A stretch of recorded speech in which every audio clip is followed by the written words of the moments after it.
Thanksgiving, first graders would be home by now. I was 46 and living in Midtown Manhattan with my girlfriend, now wife, Sade. Not that Sade. We'd been together for 2.5 years. The first 6 months were perfect. Bliss. For the past 2 years, a sinister third wheel had joined. Crippling depression and anxiety. That week, I had been to the emergency room twice within 3 days because I needed to be separated from spaces that contained anything I could use to harm myself. I felt guilty over how exhausting it was to care about and for me, and regularly begged her to leave me. Maybe because I'd been so damn delightful for our first 180 days, she had refused. More likely, and this was impossible to believe at the time, she loved me. My anxiety was relentless. When I was awake, I was in agony.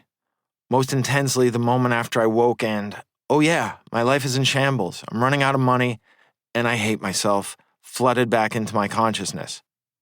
Then I'd walk our 2 Cavalier King Charles Spaniels up 56th Street to Lexington Avenue, right onto 57th Street to 2nd Avenue, and then back to my apartment.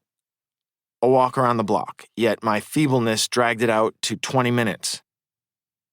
I shuffled about, grinding my teeth, chewing my bottom lip bloody, thinking about all the things I needed to do today but would procrastinate, then beat myself up for putting off.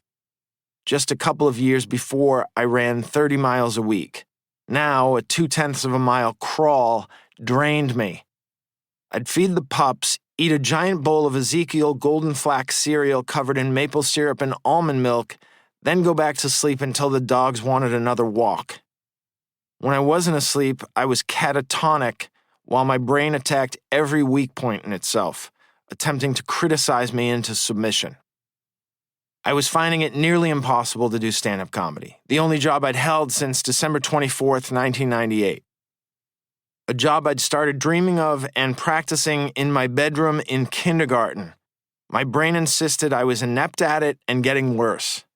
I'd saved up enough money to not work for a year while I found a different job, an easier job. Easier than a job I could wear jeans and a Super Grover t-shirt to, make my own schedule, and took up only an hour of my day. My lease was ending, and I didn't have the energy to hunt for a new apartment. I didn't have the energy to shower standing up. Never mind that my new place would have to be far cheaper and allow 2 dogs. Never mind that I heard that moving is nearly as stressful as the death of a family member, and I prayed all my waking hours that I was that family member. When I tried to think of reasons to continue, the best I could come up with was my desire to see how Season 3 of AMC's Better Call Saul, the ingenious prequel to the ingenious Breaking Bad, would end. But even that masterpiece didn't always provide sufficient motivation for me to keep producing my own mordant drama.